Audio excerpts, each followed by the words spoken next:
Hello, brilliant entrepreneur. It's Tash Corbin here with another quick tip with Tash. And today I'm going to be talking about quick strategies that you can use to grow your reach within Facebook groups. So one of the things I get asked quite consistently is, how do I know that my posts in the Heart Center group are actually getting in front of people? There are 30,000 women in that community. How on earth am I supposed to show up and expect to get reach within that community? Like, are people really actually going to be able to see my posts? And the answer is absolutely. You can achieve significant growth within Facebook communities and significant reach for your posts. But there are a few things you need to do to ensure that you're going to get the maximum reach that you can from those groups. So number one is making sure you're consistently posting within groups. If you only post once or twice a day, or if you post 10 days in a row and then you disappear for 10 days, you're not actually going to consistently grow your reach within that group. You need to be consistent. So that's why I recommend you're in fewer groups rather than being in 20 and spreading yourself thin. Pick 3 to 5 that you're going to be very active within, and commit to being consistent in them. Post within those communities daily. So make sure that you're being consistent within those groups, and that will actually start to grow your reach within those groups magically. That's what the Facebook algorithm does. So step number one is post consistently. Step number two is create content that's relevant and engaging. So if you're just posting the Tash show, like me, if I just jump in and I'm just like, I'm so amazing, look at me go, this is amazing, I'm so amazing, and I'm not actually creating any conversation, I'm not being relevant to my community, I'm not starting anything of significance, I'm not asking questions, I'm not interested in anyone else who's there, and I'm not being relevant to the conversation that we want to have, i.e. business and being an entrepreneur, then you may find that you're not actually getting a lot of reach within those communities because you're not getting the engagement. So have a think about ways that you can really start meaningful conversations. One of the things I see in the Heart Center group is people try and use hashtag what I need, which is the Tuesday day, a theme day. They use that to try and almost promote without engaging within the community. So they might say something like, what I need is to get 150 people signed up to my amazing webinar. It's on this topic and da-da-da. Well, that's lovely, and some of us will cheer you on, and yes, I'm sure you'll get some comments on that post, but at the end of the day, is that really meaningful engagement? Is it relevant to the audience, and are you creating conversation? Chances are that you probably aren't. I also see people ask the question, if I was to run a workshop on growing your reach in Facebook groups, is that something you'd be interested in? They're just trying to get a bunch of comments from people saying yes. And whilst that might get you a bunch of comments that say yes, are you being relevant? Are you creating conversation? Are you actually being someone who is memorable in that community? Or has someone just given you a quick yes and they don't even remember your name 2 minutes later?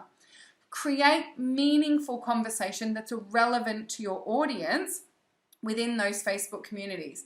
A better question to ask, for example, if you're thinking about running a workshop on getting more reach in Facebook groups, is to ask people questions about their frustrations or their fears or their feelings or the actions that they think that they need to take.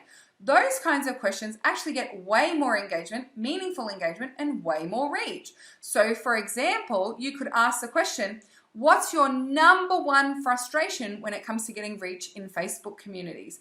That may just actually give you all the insight that you need, plus create an engaging conversation and pitch you as an expert in that space. You might also like to ask the question, what are the strategies that you're currently using to get reach in Facebook groups, and do you think they're working? Why or why not? That could also get you some really meaningful information and create a relevant conversation in the community as well. So have a think about your relevance. And then the third tip that I have is to be an engaged member. So if you're not commenting on other people's posts, if you're not liking other people's posts, then you're not actually tipping the algorithm in your favor. Your engagement within Facebook community communities actually also dictates your reach within Facebook communities. If you comment on my post, chances are I will see your post. If you like my post, then it's going to lower that. So giving things a like is great. Reacting is a bit better. Commenting is even better. And tagging is even juicier. So for example, if you see someone saying, oh, I'm really struggling with my website, and you know that someone in the community is a website expert and you've worked with them before, tag them, say, this person is so amazing with that and maybe they can help you. So being an engaged member and actually being part of the community really does help you to expand your reach within those Facebook communities. Number 4 is reducing the amount of copy-paste content that you use on Facebook. So these days, the algorithm is very good at picking up if you cut and paste the same offer across all your groups during the week. Now, what you'll find is usually the first time you use that copy, it gets some good reach and traction if you're doing all the other things. The next time you use it, it's still okay. The third time you use it, it starts to die. The fourth time you use it, it's crickets. The fifth time you use it, it's like it disappeared and it never happened. So if you're going to be reusing the same offers, you're going to be offering up the same webinar for a couple of weeks, you need to get really creative with the way that you talk about that offer. Look at it through lots of different lenses. Ask different leading questions. Use different headlines. Have different calls to action at the end and start to change it up. You can change up your imagery as well as changing up your copy. Now, I like to apply the 20% rule because I think that that's one of Facebook's favorite numbers, and that is totally a theory. But if you think about it, they penalize images that have more than 20% text on them. And there are other indicators that it's about 20%. You get 20% reach on average on your Facebook page when you first start out with getting likes and the reach that you get.